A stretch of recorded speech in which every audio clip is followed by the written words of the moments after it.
Meine Damen und Herren, nehmen Sie doch schon mal lang.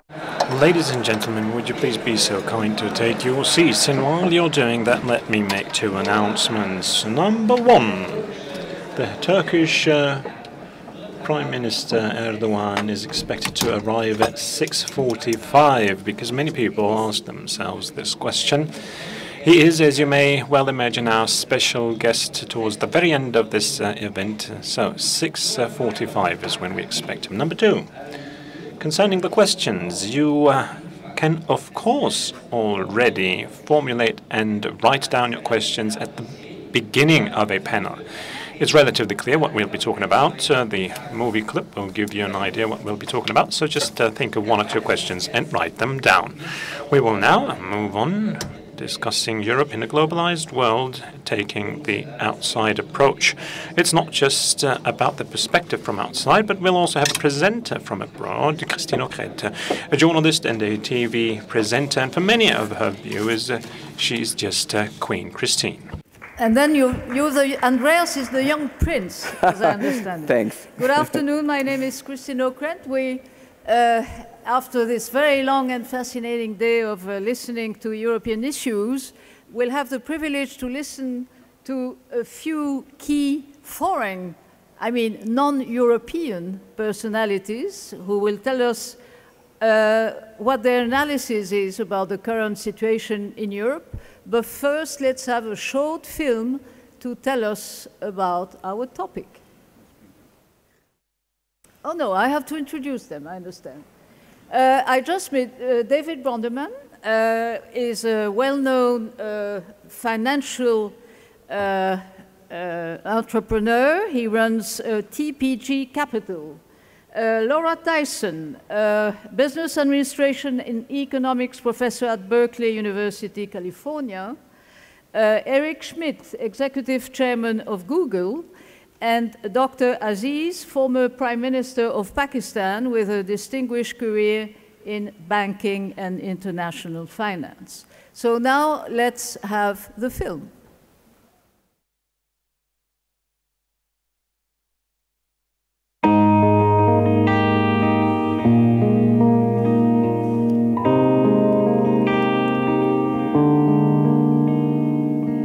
Europa gilt als ein Ort. Europe is a place of peace, freedom, prosperity and stability. For many of our trading partners, the European community stands for quality and innovation. However, people abroad are a little uncertain due to the euro crisis. There's not so much confidence in the euro as a stable currency, and that has an impact upon a whole host of different aspects. Economics and cultural change. I think that the world is looking at Europe with a great deal of concern. There is a globalized world now with new structures, with very rapid decisions. And it feels as if Europe can't quite keep up, as if everything is a little too slow in Europe, and that the foundation for the rapid pace of politics is no longer there. America is looking more and more to the Pacific. The countries with the highest growth rates are outside Europe in Asia, Africa, and Latin America. Is Europe losing importance now? I think that what's important is, first of all, that we do a reality check. Where is Europe now in the world? In terms of its status, from the point of view of most people abroad, Europe's goal shouldn't be to have more Europe in the sense of closer cooperation under the treaties of Rome. Nor should Europe simply speak just with one voice. What's important is that Europeans, not just Europe, but Europeans, understand that the world has changed fundamentally. That will mean that Europeans will need to respond much more rapidly and more flexibly to these changes. More Europe is not the answer. Europe is a great role model for the whole world, culturally, economically, and in terms of social policy. The European Union is the most important market for China. The euro is a strong currency. What does Europe have to do to make sure that things remain that way? The European crisis How does that influence the global economic cycle? What role will Europe have in the world in the future? I think it's better not to engage straight away into the usual transatlantic dialogue and perhaps misunderstandings. I will start with you, Prime Minister Aziz, from Pakistan. Pascal Lamy, who runs the World Trade Organization, told us this morning that probably the outside world has a better perception about what Europe is all about than we Europeans. Would you subscribe to that?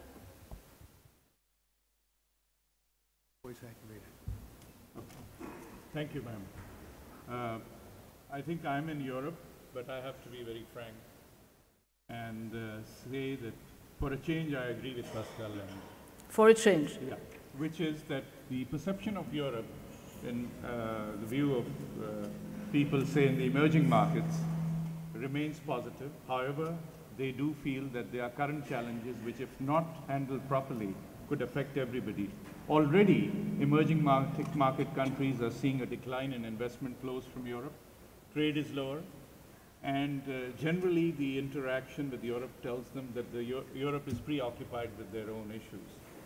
Having said that, people are also, because this is a globalized world today, people are very aware of the treaty responsibilities of Europe and what's going on. So there, I think the feeling in emerging markets, without any trying to lecture anybody, is that the original treaty, which was signed for an economic union, left a lot to be desired. And it's time to look at it and see how it can be changed, if at all. Very quickly, the feeling in the parts of the world I live in and travel in,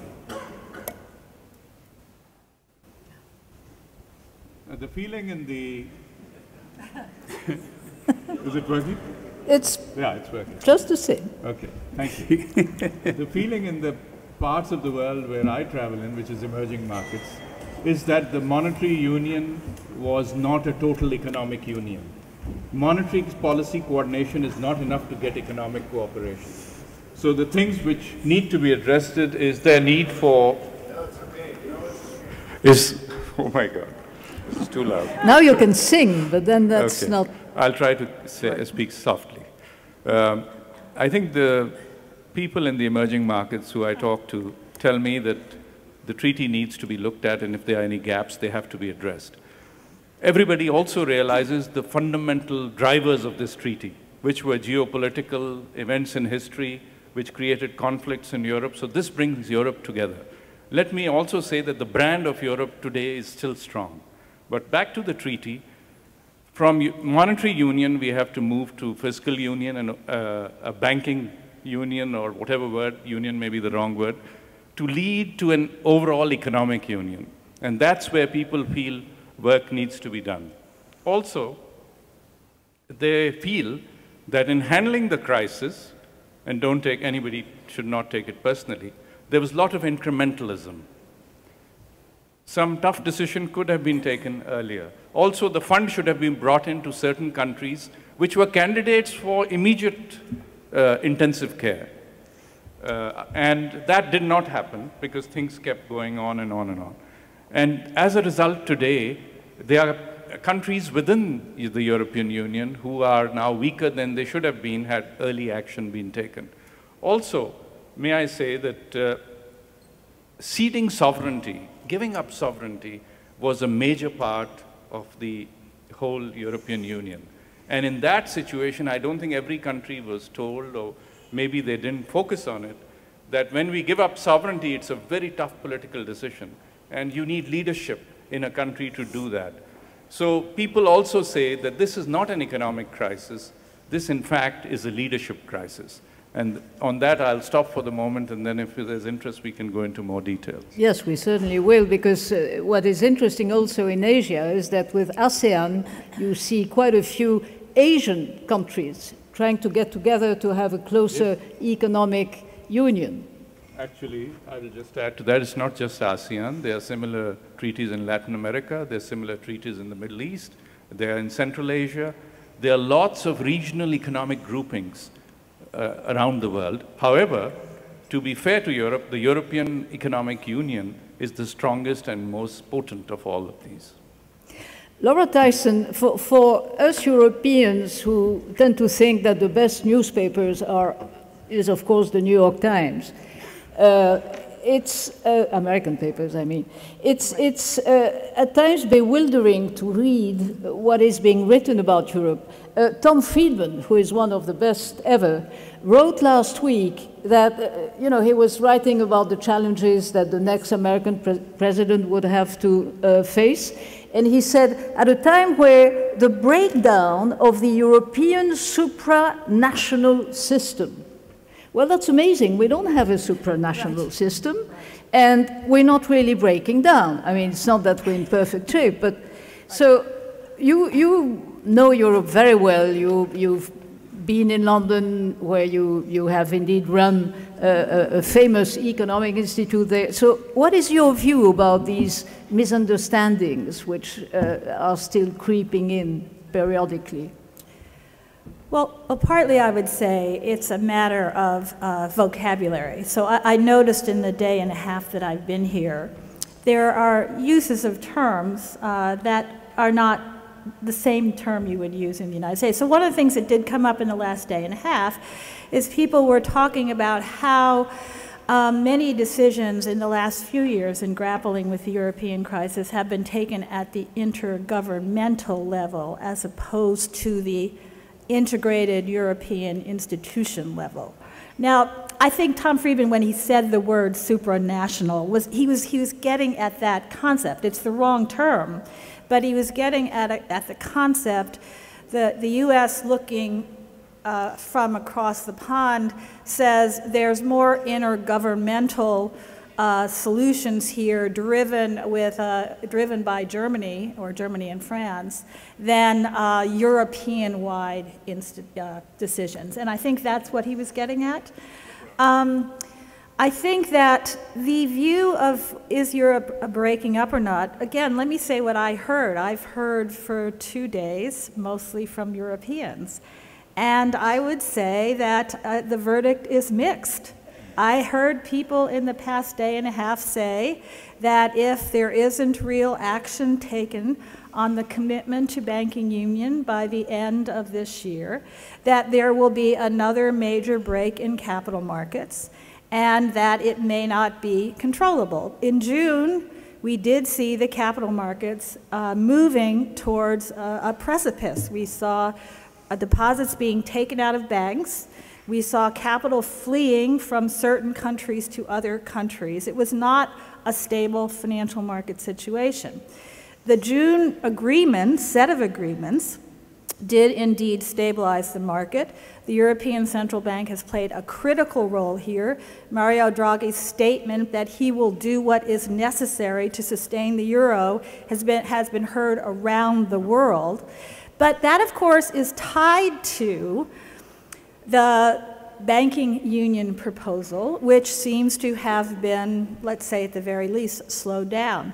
So it's not just that Americans are confused about whether Europe is breaking up. I think many Europeans appear to be confused about it as well. Yes, and it did show, during the past 2 days. Yes, absolutely. However, it seems that Europe, and it has been explained over and over again, and particularly by Chancellor Schröder yesterday and today, it's a process. And that is something which I think most Americans do not quite get, because you are used to having a well-established federation for 2 centuries. And somehow the fact that we're still in the working somehow. So I think we've learned that. I think many Americans who follow this closely have learned that it's a process. I think that so I'm a professional economist, and I would say that in my profession, not just in the United States, but around the world, I used to be involved with Bruegel, for example, that there are a group of economists who believe very strongly that Europe, as it had been put together, was missing some fundamental institutions. It was missing a real lender of last resort, and the European Central Bank, by taking movements really from Jean-Claude Trichet, sitting right there, through Mario Draghi, has been moving in the direction of creating a real lender of last resort. But the other observation was there's got to be some mechanism of euro bonds. Now, why do I say that? Because what happened with the creation of the common currency is the capital markets decided, and this was folly, but they decided to treat the debt of all of the European members of the common currency essentially as if it were the same. Risk premia disappeared. You could get a loan in Greece as a Greek government as easily as you could in Germany. Now, that suggested to a lot of people, sooner or later, if this runs into trouble, there's going to have to be a mechanism to back that up, because the market behaved as if there was an integrated capital market with an integrated monetary and fiscal structure behind it. Turns out there wasn't. What's going to happen? The process is going to have to continue. So I think people do understand it's a process, and I think many professional economists knew it was going to be a process. I think the concern is time on your side? Is time on your side? Because I mentioned the capital markets. Capital markets move fast. The global capital market is very interdependent. So the concern back in June of this year, and it could be the concern in December or January, is actions not being taken fast enough. Again, you start to see deposits being pulled out, banks being further decapitalized, solvent governments being driven into insolvency. It's easy enough to drive a solvent government into insolvency if you simply won't lend to it at a reasonable rate. So do you have time? Will the capital markets give you time to carry out the process? That's what people are concerned about. But should capital markets drive our whole system? At the G20, Jean-Claude Trichet reminded us of that this morning, and so did Chancellor Schmidt, that after all, there was supposed to be some sort of a meeting of minds as to the necessity to better regulate. And unfortunately, what we've seen in the world economy is that despite that commitment by the G20 nations, different nations, even within Europe, different nations around the world are handling their regulatory challenges, how to supervise their banks, how to recapitalize their banks, can banks be engaged in certain kinds of activity, do you ring fence retail versus wholesale. All of those decisions are not being taken in a coordinated way.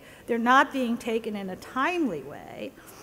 And I certainly do not think capital markets should drive outcomes. I mean, I said the capital market made a major set of mistakes in the way they failed to put risk premia on different national borrowings in Europe.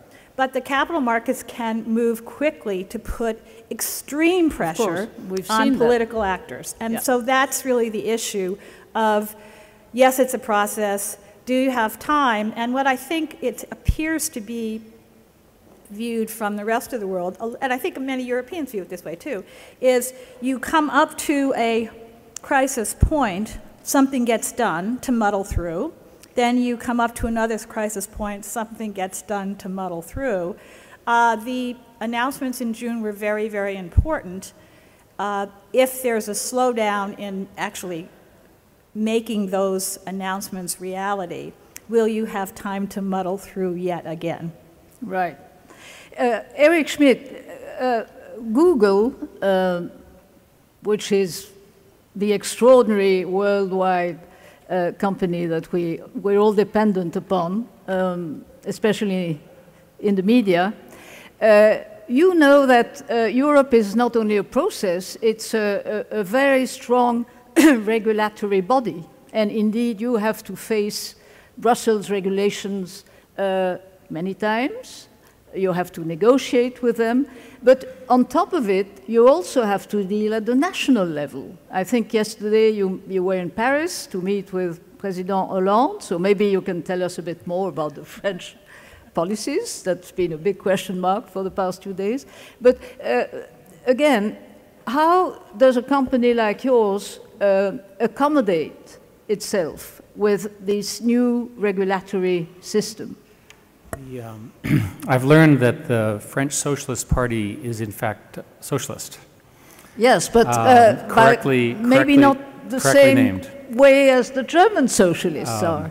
That's what we were told yesterday. I think I'll let the President of France speak for our meeting, himself, because he's already given that statement. It's more complicated to operate in Europe, but the Europeans in general are polite and rational. That's good news. Unlike some other people in other countries we have to deal with, the core issue in Europe is that there are disagreements over what things should be. So, for example, you have a situation in Europe where you can base your business operations in Europe in any country you choose and pay taxes in that country. And the taxes are different in different countries, and so American firms choose the country that has the lowest taxes, and everyone is surprised that we behave rationally. So that's an example where the incentives for business operation need to be thought through. But that's why you're in Ireland, yes, primarily, and in Luxembourg. Which turn out to be great places to run businesses if you're operating a European business, and we behave rationally. So my point here is that because Europe is a rational place, it's also overlapping and confusing at times. And in general, corporations prefer simplicity and uniformity of rules. Oh. So spending all your time arguing among all the different players in Europe it takes a lot of time, but it's fine. I wanted to make a more general comment about Europe, having now spent lots of time talking to European governments, is there's never a conversation about the one thing that I think should be talked about, and hasn't been talked about here. It's called innovation. So while, if I could be obnoxious, while everyone's involved in their nice process, whole companies and industries are being formed elsewhere. Right. And those firms and industries, once established, are difficult to displace. Right. The skills. Why is it so? Knowledge. Because of financing primarily? To me, it's a mystery why we don't see more true innovation in Europe. After all, European has great universities, a very stable rule of law, again, smart and intelligent people. We have more than 2,000 engineers of extraordinary global quality working in our European centers.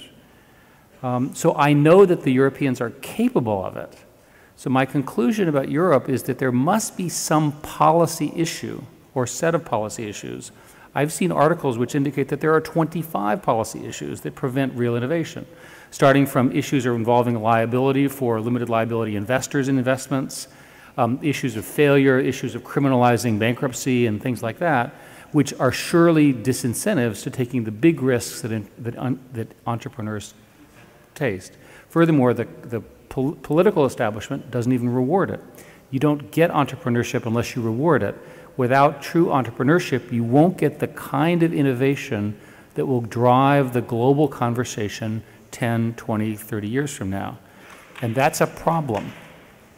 And so if you were Chancellor of Germany, let's imagine, what would be the first measures you would take to entice If you look at Germany, Germany has a phenomenal manufacturing sector and a very good wage compact with its employees, and yet aside from SAP has not been able to produce a large intellectual property-based set of businesses.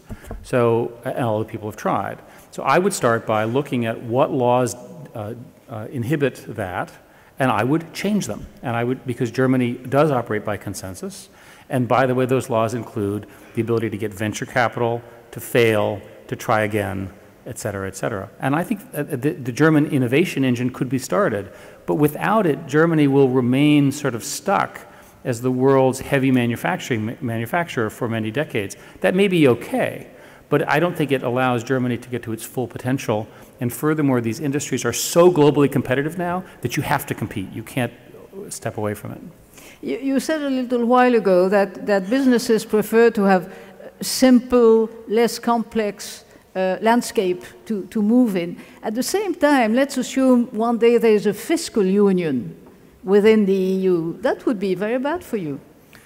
Well, first place, we have to follow the law. And so we have 800 million Europeans roughly. If they form that, then we'll have to do it. But I think I'm sure we will be just fine because Google provides great value. and we're going to continue to innovate. We would welcome the competition. We would like to see stronger competition at every level throughout the chain. I think it's all positive. David Bonderman, as a financial mogul, are you investing in Europe these days? Not unless we have to. No, let me step back a second.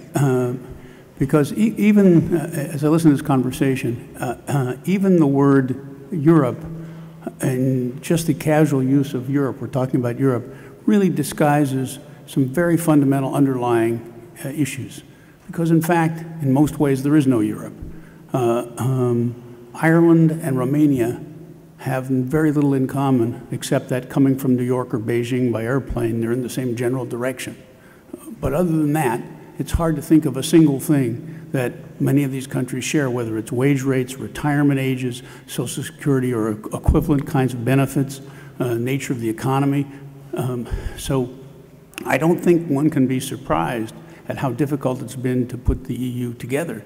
This is a continent that has specialized in 100-year wars. Some of the people talking today were talking about the legacy of World War II and so forth. So we've come a very, very long way in consolidation here, but it's still the case that there are vast differences. It's the first thing. The second thing is that the concept of a united Europe seems to me to be something that is very popular among the elites in the various countries, but not popular among the voting masses.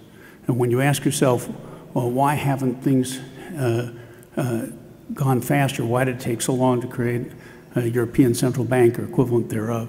It's because if you look at what's happened, as best I can tell, every single government that has supported the euro over time has fallen in the last set of elections, whether it's the Irish, or the Spanish, or the Italians.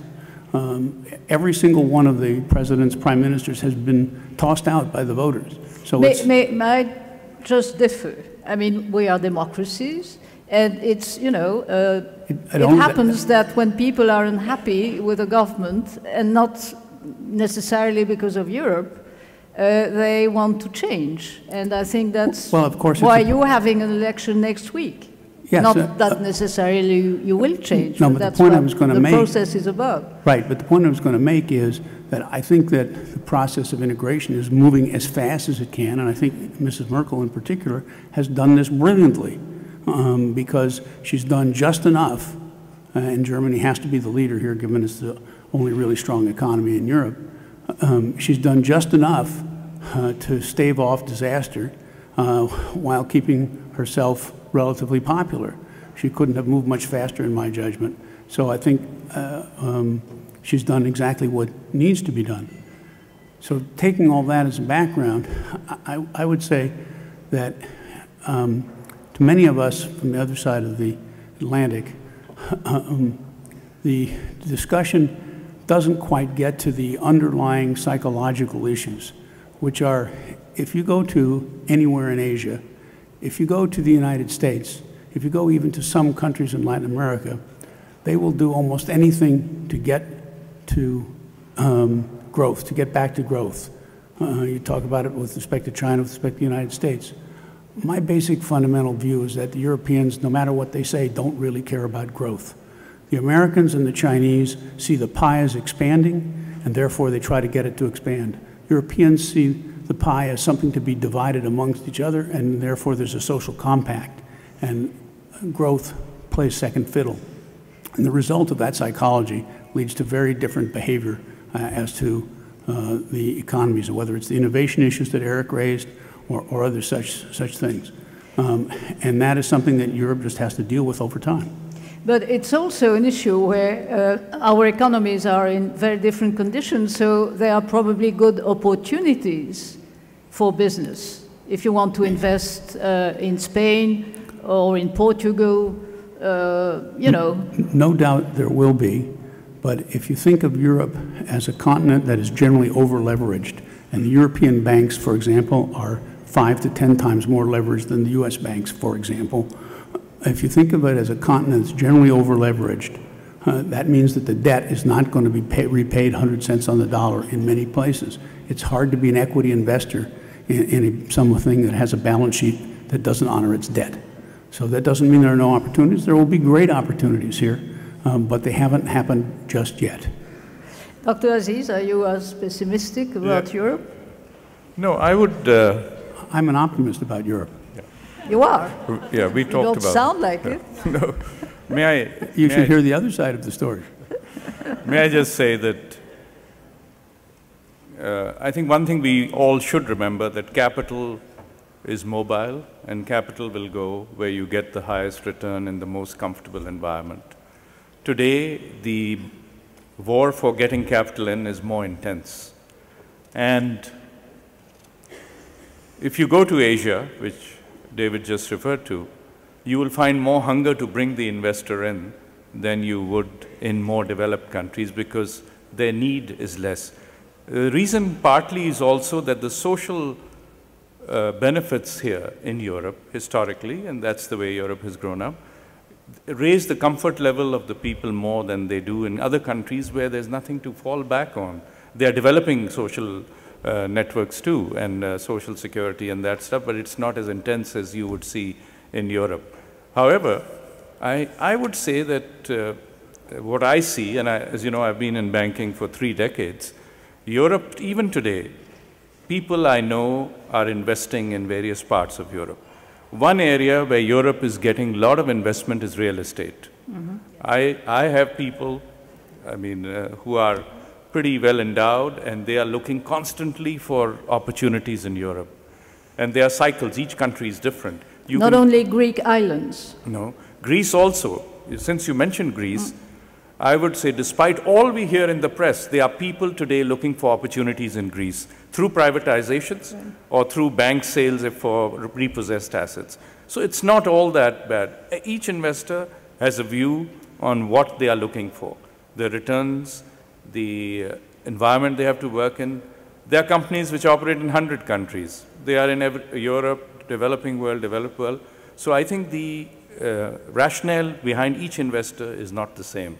Mm-hmm. Europe has opportunities, but I think what Eric said vis-a-vis the issues is a real thing which the innovation part, I know that in the pharmaceutical side, I have a few investors who I helped, and they have done very well in funding pharmaceutical companies and R&D efforts, and really making good money out of it. So perhaps it differs by industry, differs by country, but clearly the comfort level in Europe is high. Hence, the hunger level is lower. But the comfort level, our welfare system, is obviously what keeps us also together. It's a basic pillar of our European societies, and that's why it's expensive. I want to draw a distinction. I think we're doing the last 15 years a bit of a disservice. I think, truthfully, if you looked at the period from the formation of the euro to the global financial crisis, which did not start in Europe. Certainly not. It did not. Europe actually, by many indicators, was doing quite well. And actually, it had gone through a period of significant institutional reform, constitutional reform, the bringing together of Germany. Its growth rate had picked up. We actually had, if you looked at Spain, if you looked at Portugal, if you looked at Ireland in 2007, and you looked at any indicator that suggests there was a problem, the only indicator you saw was the current account deficit, which was matched by a current account surplus from Germany, suggesting there was a lot of intra-European trade going on. But in terms of debt indicators, of fiscal health, you would not have seen significant problems. So I think what's happened here is there was a global financial crisis. It took over the world. We have to remember that G20 meeting in November of 2008. Something like 75% of all the countries in the world were falling into recession. We hadn't seen anything like that since the Great Depression. So I think it's just important to say that, because What happens here is the U.S. we all enter this recession. Germany, the U.S., China, Korea, a few other countries are able to do a significant stimulus package, not enough in any case except maybe China, but a significant stimulus package. They're able to, in the U.S. case, we are able to use the Federal Reserve working with the Treasury for a massive recapitalization of our banks. So we end up coming out, and even with all of that, including exchange rate flexibility, even with all of that, this has been a slow recovery in the U.S., and employment is not back to where it was in 2007. So now look at Europe. Europe goes in deeply a couple years later, actually, and it takes the form of a sovereign debt crisis. Some of the countries in Europe, therefore many of the countries in Europe, have not really come out. They have not exited this. Germany did exit in terms of output levels. The U.S. has exited in terms of output levels, but not employment levels. I only want to say this because to say that somehow or other Europe didn't have a period of growth or doesn't pay attention to growth or doesn't have innovation. I also thought of pharmaceuticals on the innovation side. I think it's really to paint too negative a picture as if the last several years of grappling with a sovereign debt crisis without the tools to deal with it tells you everything about Europe. It's just misleading. That's not right. And it seems to me that the challenge for Europe now is to find a way through the institutions it has to get this debt crisis behind it, and therefore to get back on track to the benefits of having an integrated large market with diversity, with talent, with good schools, with, by the way, a healthcare system that puts the U.S. healthcare system to shame. So I just think we should be a little less negative here, recognizing that, gee, I'm real worried about the capital markets. Maybe I am worried, as I said at the beginning, that if some of these real institutional reforms do not occur quickly, you might run out of time. But I'm more of a Euro optimist underlying things than I think the discussion was going. And then finally, let me say, look, the BRICS were growing much faster than the advanced industrial countries before the global financial crisis. They will continue to grow much faster as far as the eye can see.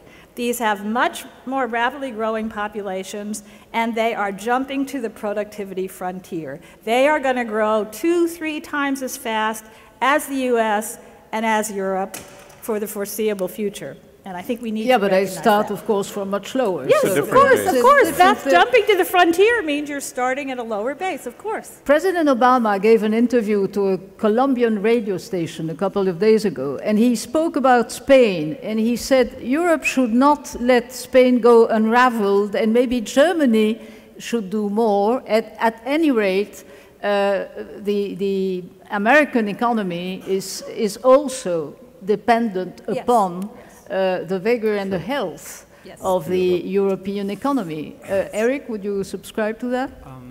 Well, I can tell you that American global firms are very dependent upon growth rates in Europe. And it's easy to understand Europe as two parts, right? The northern parts and the southern parts, and they have very different characteristics. The sooner Europe can sort that out, the better. We also benefit from, as exporters, from the weak dollar and the strong euro. And so for all of those reasons, people are paying a lot of attention to what happens here. To me, the core question is, what do you want Europe to be in a decade? Do you want it to be pretty much the same as it is now? Do you want it to be different? And that consensus needs to be developed. The fact of the matter is that, going back to this innovation point, that for whatever reason, the demographic issues, where they started from, and so forth, the excitement has largely moved elsewhere in many industries. You need to address that. It's important. Look, there are many wonderful things about Europe. And the core countries are great places to live. There's a good social net. There's a sort of social compact. All those are wonderful things that the Chinese don't have, the Americans don't even have. That's great.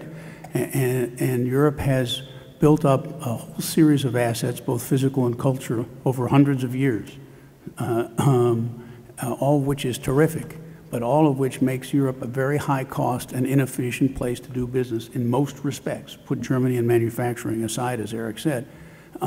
And so now you have a world which has shifted, in which you have countries which historically haven't mattered to world economics, whether it's Latin America or Africa or East Asia, which are coming, admittedly, as you said, Christine, from low bases, but nevertheless they're growing rapidly. They have different, perhaps less satisfactory social policies, certainly less protective ones. The result of that is Europe is way out on the scale of inefficiency in most instances. And that suggests that if Europe continues how it is, it's going to use up that advantage, that comparative advantage, which is mainly an intellectual one that it's had over the centuries, and that's going to dissipate, and the value of the assets will dissipate. And you know, it's not going to happen in 1 year or 10 years or 20 years, but 100 years from now, Europe will be behind if it doesn't find ways to become more efficient. One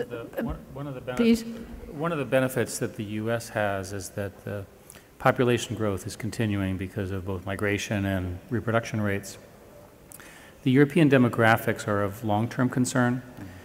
And ultimately, if you think about the problems globally that everybody faces, I like to divide them into sort of three. The first one is a demographic one. Not enough young people to support the old people. The young people have to be very productive. The second one is globalization, which means that you can't raise prices. We typically blame that on the Chinese, but that's the general effect. And the third one is automation, where it's more efficient to build a machine and buy it than it is to hire a person. Political leaders need to answer the three of them together with a set of sustained and long-term policies, and a lot of these issues will get resolved. And we can debate the tactics, but my criticism of American politicians, European politicians, is that they never answer them all at the same time. So either, one of the arguments, if you go back to Europe in the last decade, the admission of additional countries into the EU had the effect of adding more people to the population base, which was clearly positive, and clearly had a lot of effects, positive in terms of labor rates and competition and so forth and so on. So that's a strategy if you're not going to have as many children or whatever. The French do particularly well with reproduction rates compared to other European countries. There are examples of how to do this. Can I say one thing? Because Please. I think it's appropriate to say this. The role of women in the labor force in Europe, in many parts of Europe, we know around the world. I chair the World Economic Forum Global Gender Parity Study each year, just came out. We know around the world, and certainly in Europe, more than half of the graduates of secondary and tertiary and higher education, even higher in many fields, are now women, and labor force participation rates for women are still considerably lower in many countries in Europe. So as a demographic issue, that's part of the solution. It's not that much worse than the US, is it? It's uneven. What I said is it's uneven. So this is an opportunity for certain places to actually make some progress. That's all. It doesn't solve the problem. It's just an additional area where I think the US is pretty much, throughout the US, pretty much maxed out on this. But I want to underscore also what Eric said, but I want to say that all countries, all of the advanced industrial countries face the same challenges. And I think that, Eric mentioned that. One of the words that hasn't come up in the past day and a half, and I think it's one of the most powerful set of studies that have been done of our societies, the US and Europe, is the word polarization. And there are some very, very good labor market economists at MIT and Harvard who've documented very clearly that primarily because of technology, not primarily because of globalization. That's the first term that always comes up, gee, all those jobs went to China. Actually, that's not true. Some of them went to emerging markets. A lot of them have been automated away. And that will continue to be the case. So what's happening in our societies is middle income opportunities are disappearing. Therefore, you have growth at the bottom in terms of opportunities and growth at the top. You have a very significant pulling away in terms of income inequality and opportunity. And the US has that the worst. The U.S. has that the worst. If you actually look at the erosion in the middle, the wage inequality, the income inequality, which results from that, you can see it in Germany, you can see it in the UK, you can see it in other major developed economies, but it's the worst in the U.S. This is a major challenge for the policymakers of advanced industrial societies. They have to both recognize it as a challenge and then deal with it. One other... sorry. Just Eric, 10 seconds. yes, and then obviously, I agree with Laura. The only insight I can offer you on this automation challenge is that this should be an advantage for Europe, because the solution to automation is better education, and Europeans value education. Yes. And they value education in every country and for all sorts of many good reasons. So if you want to look at a strength you have, this educated workforce, if you could change the incentives, change the way the regulations work, you could overcome this automation challenge, I think, quite well. Dr. Aziz, one issue, and then the floor. One issue which we need to look at when we talk of Europe is competitiveness. And a lot of the points made by Laura and Eric and David come into this whole ambit of competitiveness. And here I would say that the need for structural reforms in many different areas should be a high priority, whether it's labor reforms, whether it's reforms on the tax side, etc. If you look at the rating of companies or countries, sorry, in Europe, there is room to grow on the competitiveness side and the structural reform side. And here the speed of emerging markets in some cases is higher. Obviously, they are less mature than what Europe is, but they are moving very fast and hence attracting a bigger share of investment. Also, we must remember that the exclusive on technology is moving from Europe and United States to other parts of the world. And there are major brands today which didn't exist 5 or 10 years ago, and they are global players. I'll give you just one example. In phone switching equipment, Ericsson used to be #1 a few years ago, a decade or two ago. Today, there's a company called Huawei, and I know people are uncomfortable with some of these companies, and there are all sorts of things going on around the world.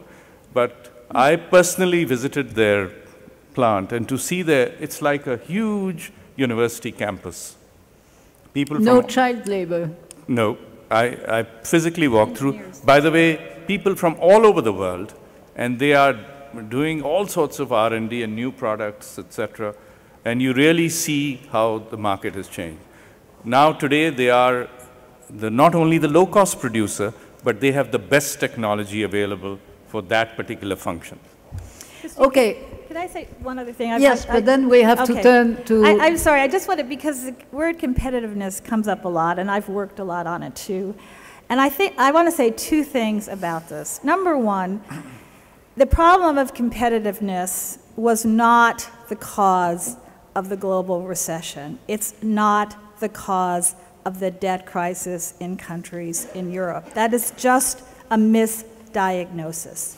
There are issues of competitiveness in terms of trade flows within Europe competing on the global economy. They are not the issues that drove the sovereign debt crisis in countries like Spain and Portugal and Ireland. And therefore, any attempt to say we can solve the debt crisis by making these countries more competitive is misdiagnosing the problem, I think. The second point I want to make is that some of the most competitive countries in Europe, of course, are the Nordic countries and Germany. And I think if you look at the social spending per worker in Germany, if you look at flexicurity systems of worker support in Denmark, you would actually say, gee, how can they afford that? How can they be competitive with that kind of social support for their workforce?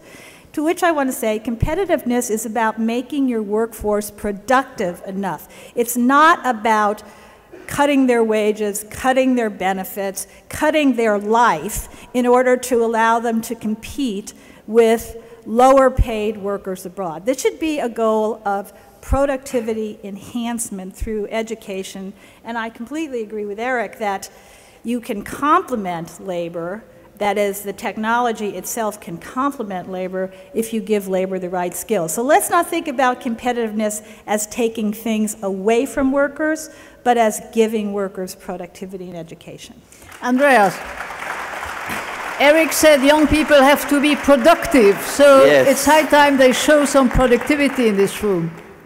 That's good. Thank you very much for this very interesting, oh no, I have myself on my ear. Yeah, thank you very much for this very interesting discussion. There are quite a few questions coming in. The first one is from a quite famous guest, from Jean-Claude Trichet. Dunja. So you're first.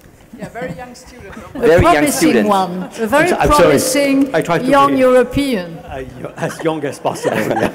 No, I wanted only to echo what Eric said on demographics. I was very surprised when looking at growth per capita in the advanced economy over the last 13 years, since the setting up of the euro, to realize that we had approximately the same growth per capita in Japan, in the US, and in Europe, which suggests that there is a problem of the advanced economy in general, not only a problem of Europe. But Europe is at a disadvantage with its poor demographics, and Japan is even more worse at its disadvantage. Right. But let's recognize that we have a problem as far as the advanced economy are concerned. Another indicator which surprised me very, very much in terms of job creation, we saw since the setting up of the euro until the first quarter of this year that we had created 14.1 million new jobs, net new jobs in Europe, euro area, and have to say something like 9.1 in the US. Yes, worse. Yeah. So 5 million more. So nobody knows that. But it is, in the figures, can be checked. Doesn't mean that the derivatives are good now. We have problems. And I don't want to be complacent in any respect, because we still have a level of unemployment which is unacceptable. But again, we have a problem in the advanced economy, and we have to recognize that. So our problem in Europe is that the governance of Europe has been put into question dramatically by the crisis. But the crisis is hitting all of us. And when you look at Europe as a whole, as you know, we have debt outstanding as a proportion of GDP, which is inferior to what you have in Japan and in the US. You have a current account deficit in some countries, not in Japan, but in some countries where we have a slight surplus. And we have also other indicators like the yearly deficit of public finance that are not encouraging at all in some other countries and are a little bit more encouraging in Europe. So I say that, again, not to be complacent, but to suggest that we still have a problem of the advanced economy as a whole, and that we have all to work hard. The epicenter of the crisis is in Europe, so we have to work much more than the others, if I may. I fully accept that, but we all have to work. Right. Andreas? So now I tried very hard, and actually I found someone who's a little bit younger than Monsieur Trichet. So this is Robin. You want to do it in German or in English? German. Okay, so probably you will need your translation. Okay, so go ahead. Viel Spaß mit deiner Frage. Dankeschön. My question is Thank you. My question is, you were talking about innovation, and I wanted to say a few words about the spirit of entrepreneurship. Why wasn't Google invented in Europe? Why don't we have any European Facebook? What is it that gets in the way? There is a specific answer to why Facebook and Google are not in Europe, and it has to do with the nature of copyright laws in Europe. And unfortunately, the way in which the web indexing and copying and so forth was interpreted made it impossible for those firms to be addressed. Some of the European countries have addressed that, and others have not. So that's an example of one of many things that could be changed if you wanted to get more of those industries. Let me just add a point, which is there's a certain ecosystem around innovation, which is why you see these innovation hotspots of places like Silicon Valley, obviously, but Austin, Texas, Boston, other places like that. And there hasn't been the growth in that kind of ecosystem in most places in Europe. And so what you're seeing is a sort of self-fulfilling prophecy. The next generation of people who are starting firms that maybe will turn out to be as successful as a Google if they're very skilled and very lucky. All these people, even if they start firms in Europe, they move, as soon as they get going, they move to the United States because they want to be able to be in an ecosystem where it's easy to find programmers, easy to find people who are innovative thinkers, and you just don't have collections of that. And it's very hard to cause these things to happen. And more financing and better banking facilities, which is one of the hurdles in Europe. Andreas? Yeah, I have one more question if you like. It's from Marian. This is you. Das bist du. Yeah. Hier ist deine Frage. I was wondering, we have we have sort of a common foreign policy for Europe now, with Catherine Ashton, sort of this famous remark by Henry Kissinger, like, who do you call when you call Europe? But I was wondering, who do you call when you want to have your concerns about economic policy, etc., actually heard? Like, do you call Germany, or is there anyone you actually look at to sort of solve your problems?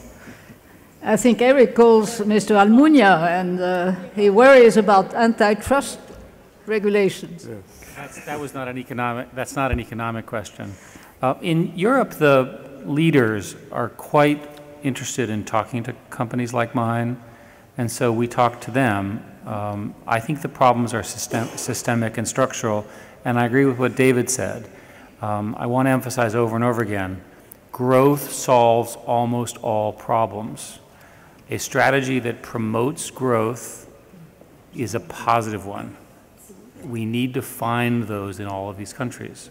Germany has done well in the last 3 or 4 years because they came to a consensus around a growth strategy that served the country very well. So has the Netherlands and some Scandinavian countries. So I think I should at least say one thing in response to that. 2 things. First of all, in the US, you wouldn't know who to call, okay? So the US is so decentralized that actually most companies like Google or GE or other big companies I know, when they go around the world to locate, they talk to the head of state. That's who they talk to, the head of state. Foreign companies coming to the United States don't in general talk to the President of the United States. There isn't a go-to office. So in that sense, you're more likely to talk to the governor of a state. So you're more likely to talk to the governor of California if you're a big Chinese company thinking about going to California. So I just want to say it's not clear that there's a go-to person in the US. There may be more likely in other countries where you go to the president. On the issue of growth, I want to say 2 things. Number one, if we're going to go on an all-growth strategy, I think we should actually talk about climate change. I'm sorry, I think it is a growth strategy with the appropriate price for energy and its externalities, and we're not doing that. So let me just say that. Number 2, growth is the distribution of benefits from growth is uneven. And I actually feel that in the United States, for political as well as economic reasons, if I had to say what is in the top 3 problems confronting the United States, I would say the increasing inequality of income with extreme concentration at the very top, and what that means for equality of opportunity, what that means for our political process, what that means for our social cohesion. So I'm a big proponent of growth, but I do think whenever we say that, we have to recognize that there are other things that need to be done around growth to make sure that we get sustainable growth. And I mean sustainable both from a social point of view and an environmental point of view. Thank you, Laura. I think indeed, and thank you, because it's a very good conclusion to the debate, and I think the time has come for us to sum it up. So maybe, David, I could ask you, if you were in charge of an European institution or any European government, what would you do for growth? Well, I think there's a few things you could do. First of all, I'd like to start by saying that I don't think Laura is a member of the Mitt Romney for President campaign. No, but that's no surprise. I haven't mentioned any presidential candidate, have I? I'm mum on the issue of who should be President of the United States. Perhaps David isn't, but I Yes, that's what I was going to say. David, are you going to say who? I haven't mentioned any candidate either. I happen to agree with Laura's point on extreme concentration of wealth as a problem in the United States. Well, there's a number of things. First of all, although everybody criticizes the U.S. courts and that they're intrusive, you have many overlapping jurisdictions here in the court system. It's very hard to get a judicial decision. They say one thing in Germany, they say something else in France. It's very hard to have a cohesive set. The French courts are particularly bad. Particularly their commercial courts. But I suppose I say that without having been in the Romanian courts, which I'm sure are a pleasure. So there's some things that can be done there. Germany has made great strides. It hasn't gone as far as many of us think maybe they should, but they've made great strides in rationalizing the labor policies and freeing up the labor markets to at least a certain extent, which is why Germany is comparatively efficient compared to almost all the rest of Europe, and why Germany is doing so well, at least one reason why Germany is doing so well when most of Europe is not. So if I could wave a wand, you would talk to the French about labor markets, you would talk to some of the other countries about labor markets and why freer labor markets, not say you have to go all the way to what the US does, but freer labor markets would be helpful. And the other important point is the one made by Eric, and frankly, I don't know what you do about it, but you have to encourage innovation, and that's both financial, it has to do with tax structures, it has to do with where government support goes, and Europe is just not very good at that. And since, as Laura pointed out, it's a lot about technology, Eric said the same thing, as long as Europe doesn't invest behind technology like that, it's going to be a loser.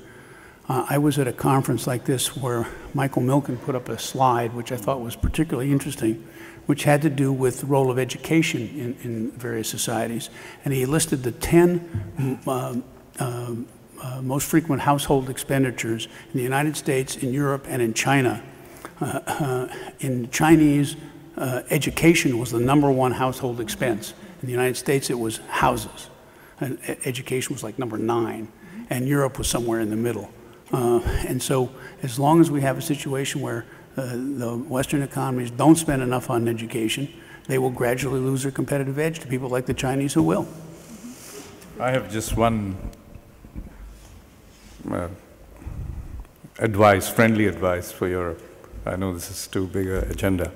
As I travel around, I think one thing comes through consistently, no matter where you go. This one thing is the future of euro as a currency in the world at large. People ask, is the euro, should we keep our reserves in euro? These are countries. Individuals, should I keep my assets in euro? And naturally, my answer would be logical, is that it is there to stay and it will. But they are hoping to hear from the European leadership that one, euro is a reality. There's no going back, #1. #2, failure is not an option. We will do what it takes to keep the euro, and let's not worry about the future of the euro. Up and down it'll go, but the currency is there, and the currency will stay, and it represents Europe incorporated. Thank you. Eric, the last word. I certainly agree with that, Shaukat. And it seems to me that if the current crisis goes on for another few years, maybe another 5 years, that would be very materially damaging to Europe, simply because time moves forward, other people continue to innovate.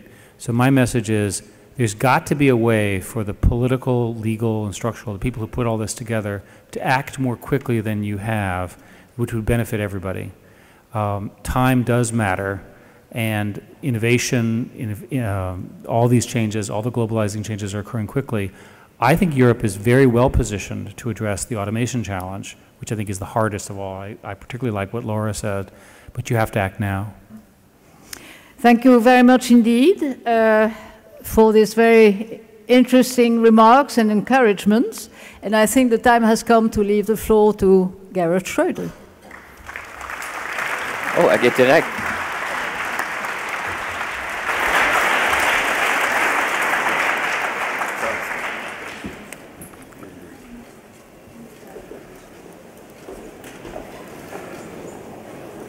Meine Damen und Herren, eins denke ich ist in diesen beiden Tagen. Ladies and gentlemen, I think there's one thing that's become clear over the past 2 days. The political structure of the European Union must not remain static. To continue to be a centre of peace and prosperity, Europe needs to change, and change means reform, and understood correctly, reforms signify modernization. The policies of the European Union and of its member states at all levels must have the courage to engage in reforms, including painful reforms. That, on the one hand, is a consequence of the political crisis which we find ourselves in the midst of, which is, by the way, not a currency crisis. I would very much agree with Pierre Steinbrück. The crisis does not relate to the external value of the euro. It's a consequence of faulty design when the single currency was set up, the lack of coordination of economic and fiscal policy. What we need to learn is that you can't have a single currency which is free of crises in the long term. We coordinate only monetary policy rather than coordinating economic and fiscal policy much better than we have done in the past. And let me add, too, that in social security policy, we need to have more coordination from the state level. Furthermore, the difficulty which we currently find ourselves in is a consequence of the fact that European politicians have been incapable of overcoming this faulty design that I highlighted a moment ago. And in this comment, I would explicitly include my term in office in the criticism, because we were unable to overcome this flaw in the basic design of monetary union in the time that I was Chancellor. We were not able to coordinate economic and fiscal policy in the right way, a way that would have been compatible with ensuring that the single currency remained crisis-free. Reform policy is also a consequence of a changed global situation. As has become clear here over and over again, we see the emergence of very dynamic industrialized states. First and foremost in Asia, China, India and Indonesia, to name just a few examples. We see a multipolar world developing, and I think this is the political problem. There are two poles which are already identifiable in this multipolar world. On the one hand, the United States of America, who will remain a superpower. It was interesting for me to hear the criticism of Europe from the two American gentlemen sitting up at the front.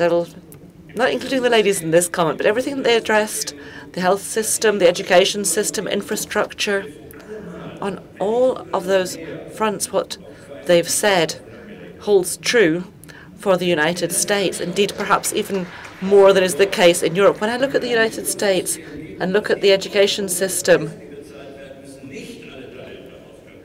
it doesn't tap into all the talents in the country because of the prices that have to be paid. I look at the shortcomings in infrastructure, and then I am just as concerned about prosperity in the United States of America as I am about prosperity in Europe. Let's not forget that we're all interconnected in a globalized world. And on the other hand, Asia, under the leadership of China, and by the way, I'm convinced that China will and must take on a responsible leadership role. Irrespective of whether the Chinese leaders wish this or not, they will be de facto forced to by the unfolding situation. In between the two, we find Europe, which was once a continent with proud, prosperous and powerful states. However, the hard realities speak a very clear language. We've heard that over and over again in this conference too. Even the major European states, Germany, France and Germany, are dwarfs when viewed in the global context, economically and politically. Around 1900, Europe's share of global population was 24%. Now it's 10%. In 30 years' time, it will only be around 7%. There's something, however, which is still more serious, and that's the shifts in economic power. China's share in global economic output will have doubled by 2030 to around a fifth, whilst Europe's share will have dropped to around a fifth. It'll be a drop of around 30%. In 20 years' time, China would have pulled even with Europe in economic terms. And I'm referring here to Europe as a whole. So if Europe wishes to survive in the globalized economy and in the multipolar world, the decisions we've talked about have to be taken today. And to my mind, contrary to what I've heard today by way of critical presentation, I actually think there's only two answers. The first answer to the economic challenge of globalization is the following. We must make our national economies right across Europe internationally competitive, and we must also ensure that our social security systems continue to be effective but also affordable for the next generation. As has been discussed repeatedly, we've tried to come up with the right response to this in Germany. We started with this process 10 years ago, precisely under the pressure of the economic crisis at that juncture. That was a wave breaking over us, then not quite as severely as in the first decade of this century, but nonetheless the economic situation was quite grave at the time.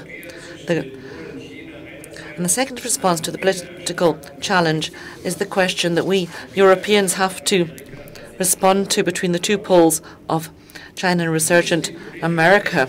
And the second answer is as follows. We must continue to forge ahead with the political unity of Europe. We can discuss the details, but the broad thrust and direction must be clear. And for currency policy reasons too, we also need a genuine political union, a kind of European federation.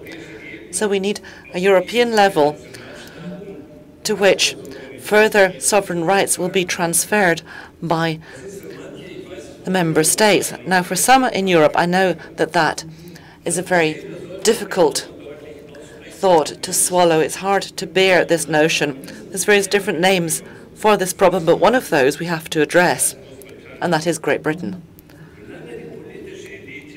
As long as the political elite in Great Britain continues to block further integration in the European institutions, there'll be little scope for further development. In 1998, when I took up the post of Federal Chancellor, it was very important to me to develop relations between Germany and the UK. And of course, that also always means relations between Germany and the European Union. At that point, I believed the time had come to integrate Great Britain much more closely into the European structures. There was a considerable overlap in the policies of New Labour and the SPD. And that related in particular to reform policy domestically and to policy on the European Union. Some of you may recall Tony Blair and I began with a policy of the reform of our societies, of our social security systems and of the European institutions. And it was certainly successful for quite some time. However, if one is honest with oneself and with history, it has to be said that this was solely a phase. It became very clear that traditionally Great Britain has an in-between position between the European Union and the United States of America. And it's precisely these differences which are also being expressed in economic and fiscal policy. The British continue to believe that the economic future of Europe lies in services and above all in financial services. In Germany, our position has always been that a national economy can only be successful in the long term if it has a competitive industrial base with a solid basis of medium-sized enterprises, as well as the service sector pillar. We've always promoted manufacturing in Germany for very good reasons. I was given the nickname Car Chancellor, and that's stuck with me, and I actually feel rather honoured by that. If I look at the situation in the global automobile industry and the supplier chain for the automobile industry, look at the situation around the world, and if I think about the number of jobs dependent on the automobile industry, then I must say I'm really quaking in my boots when I think about the problems which the European automobile industry is currently facing. And this approach is not dependent upon parties. It was pursued in the Grand Coalition, and it's being pursued to keep well-trained people in firms, not having them out on the streets with state funding, and that was quite a correct decision. The contribution of industry to GDP in Germany currently amounts to circa 24%, compared with around 16% in Great Britain and only 12% in France. If you compare the economic situation in these countries, you'll realize rather rapidly which approach was reasonable and successful. The manufacturing structure that we find in Germany proves to be an advantage when we look at globalized division of labour. We need to reinforce this advantage rather than watering it down. And there's a further difference as well between the Anglo-Saxon world, not just the UK. I'm also thinking about the US on the one hand and the rest of Europe on the other hand, lies in the question of the degree of transparency that's actually required in international financial markets and how much regulation is needed. And here, British policy and American policy is in many ways held hostage by the world of finance and the city. For years, continental Europeans have been pushing for more transparency and better regulation in the EU and in the G8. This has been high on the agenda. We pushed for more regulation and more transparency and tried to get this on the international agenda. But they just laughed at us. Our US colleagues and our UK colleagues did not take this seriously at the G20 summit in Pittsburgh 3 years ago. The right decisions were taken, and that was absolutely essential. The question, however, of whether those opposed to transparency and regulation in the city in London, for example, gain the upper hand is still pending. It's not clear whether they will win out or whether politicians will win out with the correct policies. Of course, politics has to win the day on this important point. So as I said, there is this divide between the continent of Europe and others. And if you look to the recent statements by the British Prime Minister, it looks likely they will not be able to overcome this divide in the short term. We must draw a clear consequence from this. We shouldn't point the finger of blame at those who have a different opinion. They have their reasons for their approach, but there are Europeans who wish to integrate more and indeed should, because of the single currency, need to make very clear that we need a core Europe. And this core Europe must integrate to a much greater degree. The Eurozone is this core Europe. Of course, it needs to be open to allow further states to join. First and foremost, Poland, the most dynamic national economy in the EU currently. And let me add, vis-à-vis Great Britain as well, because that's something that's very important if Great Britain really wants that. But something needs to be stopped. There are those who don't want to move ahead but want to decide on the fate of those who do wish to forge ahead. So the unwilling should not be able to put the brakes on the willing, particularly as long as the unwilling remain unwilling to participate. A further response to the crisis must be to have a reform policy that makes us internationally competitive within the context of globalization. As the entire continent, there's great admiration in Europe and beyond for Germany's economic strength. We started with reforms in our social systems much earlier in Germany than elsewhere. The buzzword here was Agenda 2010. In Germany, we have actually succeeded in making the labour market more flexible in the light of demographic developments in our country. We raised pensionable age, and on this basis, we made it possible to adapt social security systems to demographic developments. I hope that these achievements will be maintained and that we will not have retrograde steps here, but we need to bear in mind that we made additional investments in education and in research and development.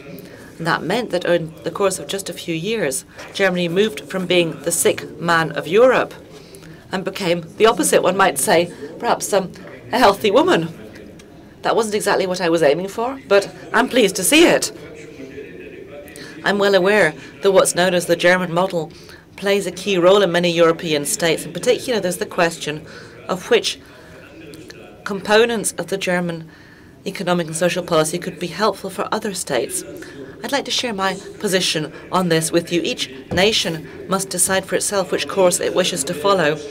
I do not believe that the German model can simply be transposed to other European states. However, the principles which underpin this, the impetus for a reform which it has expressed, is something which other European economies need to develop. Because of the single currency, we cannot afford to see divergences becoming more pronounced in Europe rather than shrinking. That's especially the case for the Eurozone. All of the economies in the Eurozone must become more competitive. These problems are well known as a consequence of the global financial crisis. There's an enormous need for consolidation of public debt, and these issues have to be addressed. The competitiveness of EU states must be reinforced further because emergent economies such as the BRIC states are catching up. Sometimes they're even doing better than we are. Demographic pressure on social security systems has not diminished. I'm afraid that it will probably increase. For that reason, we need constant recalibration to ensure the European social state remains effective and fundable. Those were the reasons that led us to engage in modernization. I hope that others will see the need to follow in our footsteps, and we need to keep this process alive as well. In our economies, we see rapid dynamic changes. Political and social systems cannot remain static against that backdrop, otherwise the whole system will simply fail to function correctly. And as a result of the steps we've taken, we've hit the trough in unemployment in Germany. There's been a structural drop in unemployment figures of over 2 million, but unfortunately in the Eurozone, unemployment figures have shot up. That's one of the genuine challenges which we face. In the age group of under 25s, unemployment rate in Spain is over 50%. In Italy, it's over 30%. In France, it's over 20%. In Germany, however, it's 7%. Still 7 too much, but that's a tolerable level. Also, in terms of the inner cohesion of our societies. The young generation, young people, are among the winners of our reform process. Young people are more in demand on the German labour market than has been the case for more than 50 years, and that is what makes Germany different from the rest of Europe. We have taken important steps. We've made mistakes along the way, but we have been successful on the whole. We need to continue with that. In Europe, because of the high levels of youth unemployment, there's talk of a lost generation. But meanwhile, in Germany, there's a young generation who has a whole range of opportunities, and we need solidarity on the part of Germany to ensure that that's not just limited to Germany. But we need reforms. Reforms, as Agenda 2010 has proved, can indeed open up opportunities for the future. And that's why it's so important that other European states follow suit with reforms. And young people in those countries will not accept it if they end up with no perspectives for the future. There are some lessons from the German reforms which we can take home with us, and I'd like to cite two of those because they're important for European politicians who take these decisions. If you push through this kind of reform, there are going to be groups and individuals who also lose out. You can't always give. Sometimes you have to make cuts. That means that decisions taken now may have a negative impact on people in the first instance and turn them against you. These decisions have to be taken now, but the positive consequences of these decisions only arise several years later, and that creates a time lag. There's a gap there when it comes to democratic policies, because there's a gap between the painful results and the impact of the reforms. And in that time period, there's elections here, there, and everywhere. And I do believe me, I can tell you that I know exactly what I'm talking about when I talk about this time lag between reforms and their effect. On the other hand, structural reforms can only be implemented if there's also an impetus for growth. It's better to engage in structural reform when there is already growth. We need this impetus anyway, otherwise we run the risk that national economies could be more or less throttled by strict austerity policies. Now, I know there are times in which reforms have to be implemented without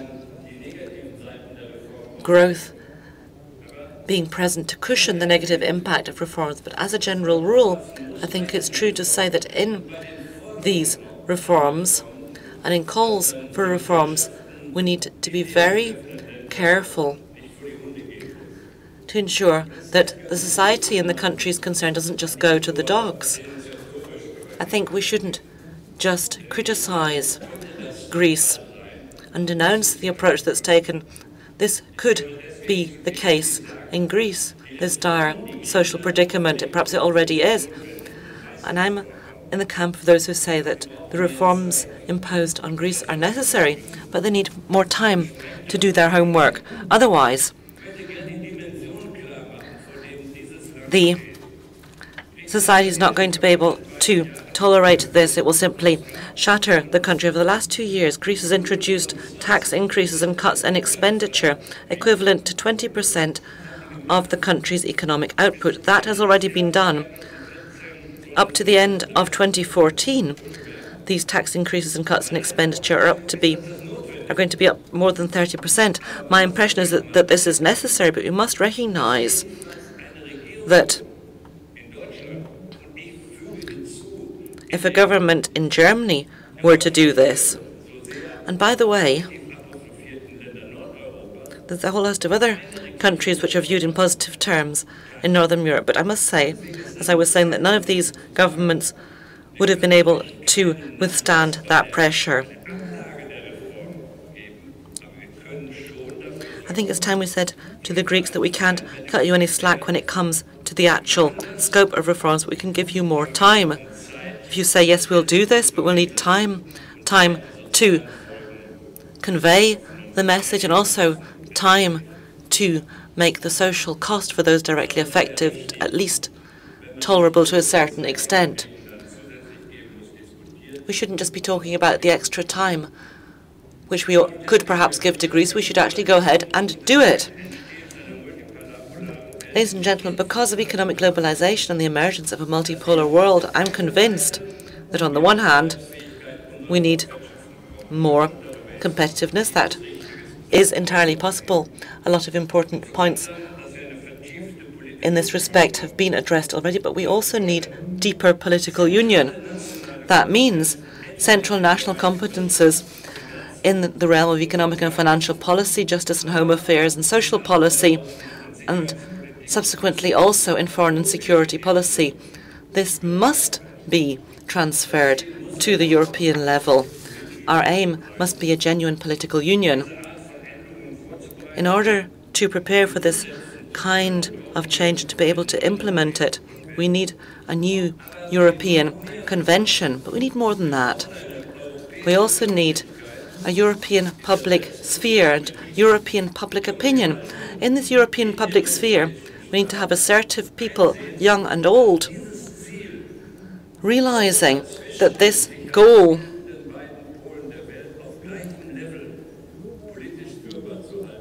of keeping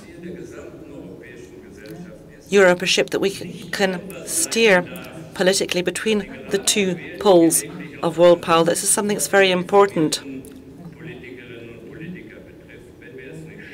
This is a goal which isn't just important for politicians, but for the continent as a whole. We need to have this European public sphere, a public awareness that there's a need for reforms nationally and at the European level. If we don't do that, we will fail. And I am convinced that it is possible to do this and that it's possible to get the message across to everybody, particularly to young people. Europe is a place of freedom, peace and prosperity. That's part of the European narrative. However, there's another chapter to this story. A united Europe is the only way of ensuring prosperity and perspectives for the generations to come. That's another important chapter of this narrative. For that very reason, at least this is how I understood Nicholas Berggren, that's precisely why we have this institution, and for that reason there's a whole host of different people who've agreed to cooperate with the Nicholas Berggren Institute on a voluntary basis, by the way. Thank you very much.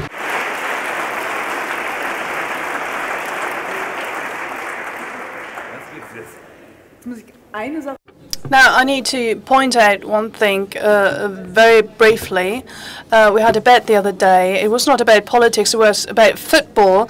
Unfortunately, lost the bet. I don't want to explain in detail what it was about, but Borussia Mönchengladbach took revenge of Hannover, not another team, and this is what I owe you due to our bet.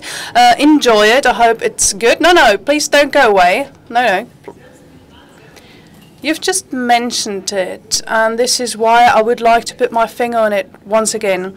If you implement something politically and then you need to leave office due to it, and 3 to 5 years later you realize this was the right agenda, isn't this difficult for you? Well, it takes you 1 year's time to come to terms with this, but afterwards it's not a problem any longer. How long has it taken you to forgive the Greek that they provided wrong figures to you slightly? I said this yesterday. We had the data of the European Commission that was provided by the European Commission, and we simply had to respect this data when we were talking about the accession of Greece to the euro. We had to respect this data. I had no reason whatsoever to have any doubts. I deeply respected the Prime Minister of Greece back then, Kostas Dimitris.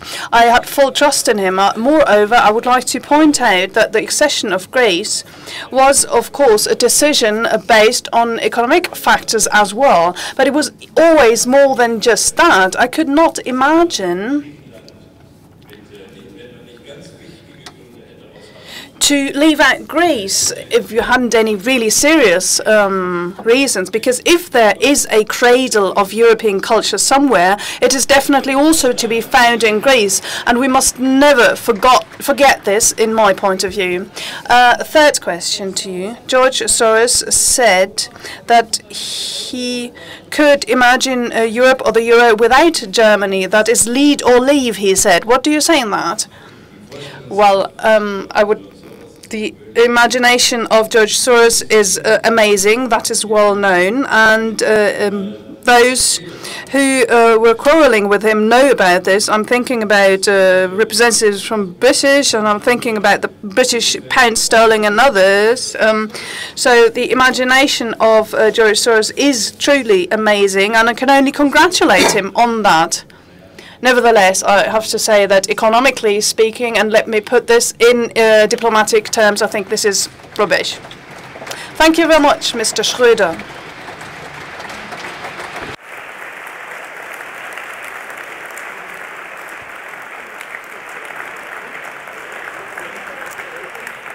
Fast ganz zum Schluss. And almost at the end of our conference, I would like to ask the gentleman on stage who initiated the whole program and conference. He brought all the important people together for a very, very exciting day in conference, and this is why I'm particularly pleased to welcome once again on stage Nicolas Berggruen.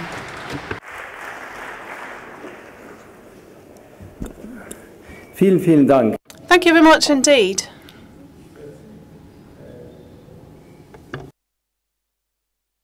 Helmut Schmidt said I'm allowed to speak English, and this is what I'm going to do. Everybody for taking the time, the energy, the attention to come here today.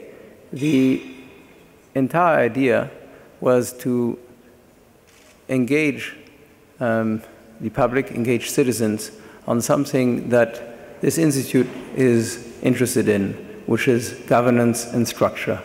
And these are the issues that we put in front of you today. We tried our best. Germany, as we talked about before, is really a key country, probably the key country in Europe. And so we tried our best to put in front of you people who are truly knowledgeable, politicians, successful politicians, like Gerhard Schröder. Even if he didn't win the last elections, he was successful for you and for Europe, and that's really what counts. Successful politicians, successful thinkers, successful shepherds of, large European institutions, and also thinkers from the other side of the Atlantic. So we try to put in front of you some of the issues, some of the questions, maybe some solutions. And I think the solution has all to do, again, with structure. There's the long term and there's the short term. To get to the long term, you have to survive the short term. The long term has to do with this house that we talked about, which is unfinished. Meaning you've got Europe. It's frankly maybe the biggest nation-building exercise that's ever been undertaken. And it's not a nation, but it's a nation of nations. That makes it more difficult, also more exciting. And the question is, what is the weight of Europe as a whole for this next generation? And we talked about it today. In a global world, Europe will count if it's together. And the question is, will nations do for each other something that will actually serve themselves? If they do so, it will help themselves, it'll help the whole. Europe will have a place at the table in a world that has changed immensely, as we talked about, with other very large, powerful nations and powerful economies. So long term, the structure, and we've heard it, the idea of a system that elects and puts some power at the center, some executive power that is in charge of things that are important like finance, maybe immigration, energy policy, climate policy. A few things probably need to be centralized. Not everything. The idea is to centralize a few things that are common goods for all nations. How do we get there? It has to be done democratically. That means most likely some kind of parliamentary system, or some have proposed even a presidential system, but to elect democratically a center, and a center that everybody can recognize all throughout Europe, a person or people that belong to parties and belong to themselves, as citizens that they will recognize. So I think it's important that Europe really has a face. So the structure, the long-term structure, we know needs to be addressed. In the short term, a number of things have been decided recently which are key. A banking union, and hopefully there will be steps to be made to also create a financing mechanism for Europe. It's impossible for Europe, with the debts that Europe has today and the very low growth rate, probably negative today if you look at all of Europe, to refinance its debts. We talked and we heard quite a lot about growth. Unless there is growth, you won't be able to refinance the debts. And the debts today are at a price that's too high. Again, it's a structural issue. If the structure and the confidence comes back, the cost of the debt will lower, and it'll be much easier to deal with it. So again, the political will, I think, is there, but we heard it again, economics seem to be faster than politics. So the politics somehow have to catch up with some of the economics and instill the confidence that is needed in the euro and in the eurozone. I have to say that you've been very patient. To be here from early this morning up to now, listening to all of us, not easy subjects. If I can, but I think this is a gift. If I can invite you to, well, take a break, but stay here because around 7 o'clock, Prime Minister Erdogan from Turkey will come join us. And it's sort of an ironic twist that he's here. And I'll put it bluntly. A number of years ago, I think many people in Europe were wondering, well, do we want Turkey? I think today it's the opposite. If I'm Mr. Erdogan or any Turk, and I see my economy, which is truly doing well, I wonder, do I want Europe? So we, I think, need to prove as Europeans over the next few years that this is, and we heard about it from before, this is a place that people want to stay in, especially young people. This is a place that people want to invest in. And I think that will happen if the vision, which I think is a shared vision, so I'm not worried about the vision.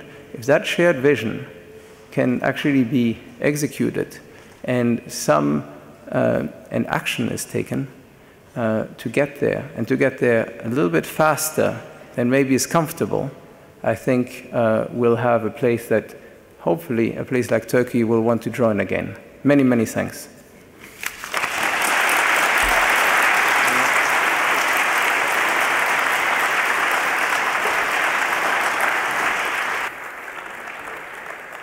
Ja, liebe Gäste, Sie haben es gehört. Dear guests, you have already heard we've almost come to the end of our conference after 7 years, no longer, 9.5 hours, 9.5. I have to get up in 7 hours again. Oh, that's what I meant. No, first of all, thank you very much for this great initiative from Nicholas. But this also comprises many, many more people. He has the contacts. He invited all these great personality, but he has received great support by many, many people who realized this event. And I would like to include the interpreters sitting in the small boxes, having been sitting there for many, many hours. Great job. We would like to thank 2 more people. Dawn, for example. And from Scott, LA. Thank And you Scott as well. from New York City. Thank you very much. Wir wollen jetzt aber Ihre Nerven. But we don't want to ask for even more patience. I would like to say that there's a flying dinner over there, and we've just heard that Prime Minister Erdogan is going to join us at around 7 p.m. and we're looking forward to his statements on Europe. And Nicholas already said he is going to talk about the direction either Europe towards Turkey or vice versa. And now we're going to have a snack and a drink whilst waiting for Mr. Erdogan. Thank you.